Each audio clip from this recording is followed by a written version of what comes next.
What's going on, everybody? Welcome back to the channel. Jake Shavink here, and today we are going to look at the rookie debut of Ravens receiver Zay Flowers. Now, there was a ton of hype throughout training camp, preseason. Obviously, had a touchdown in the preseason, and Flowers got off to a strong start in his NFL debut. Carried the ball twice for 9 yards, caught 9 of his 10 targets for 78 yards, led the team. So we're going to dive into the film and take a look if he is already established himself as the wide receiver 1 in Baltimore. So off to the film room to look at Zay Flowers' rookie debut. All right, guys, here we go into the film room, taking a look at Zay Flowers in week 1.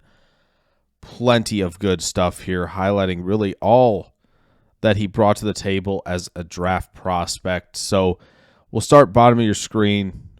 Honestly, might be my favorite rep I've seen of Zay Flowers as a route runner. Derek Stingley backs off. He's outside leverage. Zay Flowers initially presses vertically, then starts to stem at Stingley, then presses vertically again, re-accelerates, wins through contact, and really wins against Stingley on the corner route. If Lamar isn't pressured, this throw might be made.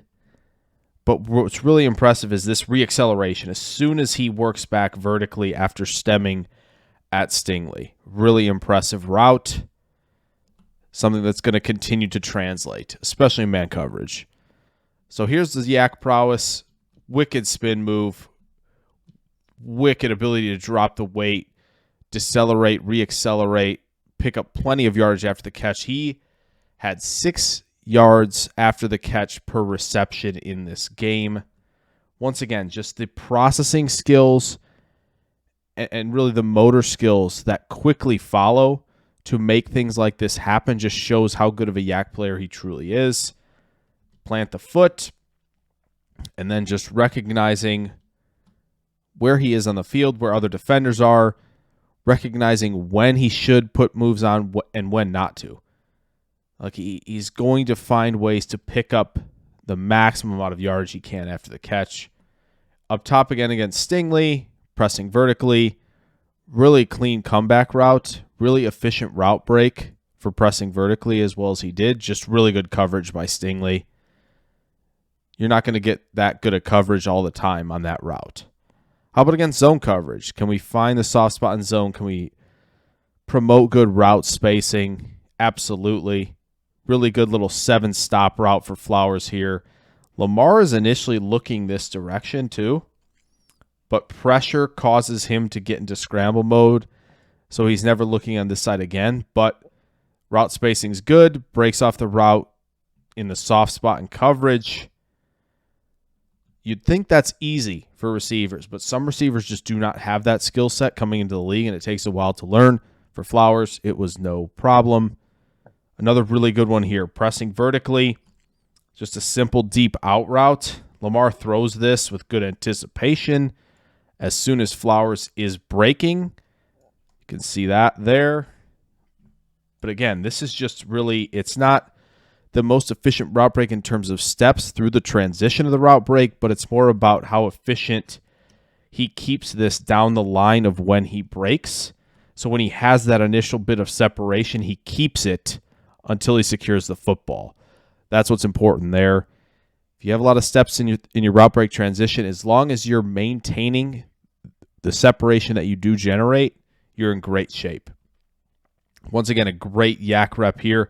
Just a simple whip route to the outside.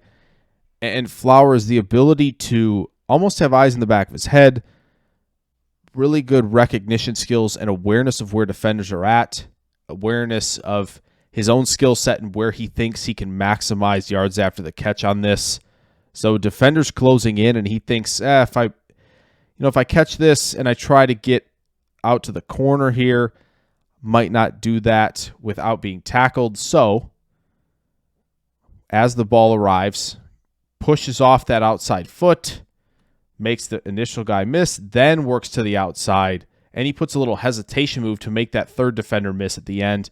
We'll get another look as the ball arrives, plants.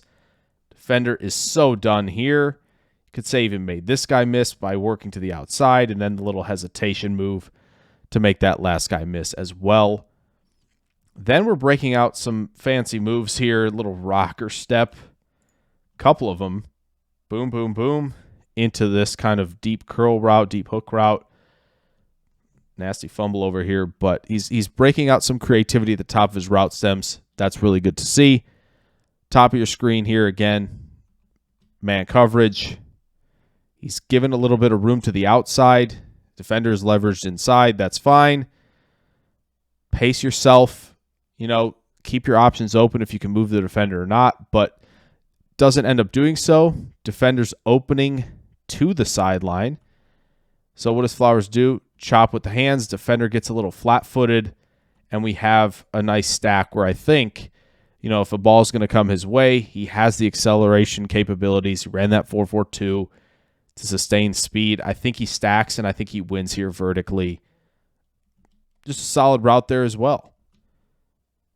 Here, I think this is a tremendous use of the rocker step. Stem right at the defender, make this first step, and then really to press back vertically after that initial rocker step. There's separation here. He's at full speed still. Defender had to turn. I think we've got something here. Potentially a touchdown if this ball is thrown. I don't think we realize how good this is. Boom, boom, boom.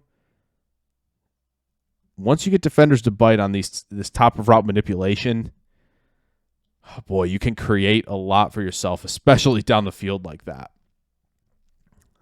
Last one of the big plays here. Monken called a lot of these tunnel screens at Georgia, so why not incorporate them with a guy who is excellent after the catch? Great vision, understands he's got the lane back to the inside, gets through a couple arm tackles, and picks up plenty after the catch. And then we got to talk about this. They're going to use him on sweeps like this and on jet motion plenty with the yak capabilities he has. Didn't work out on these two occasions, but it's something to definitely keep watching for in the future. So Zay Flowers, is he already the wide receiver 1 in Baltimore? I mean, he had 10 targets. Rashad Bateman had 3 targets. Odell Beckham had 3 targets. Now, it's easy to say yes when Mark Andrews isn't in the game.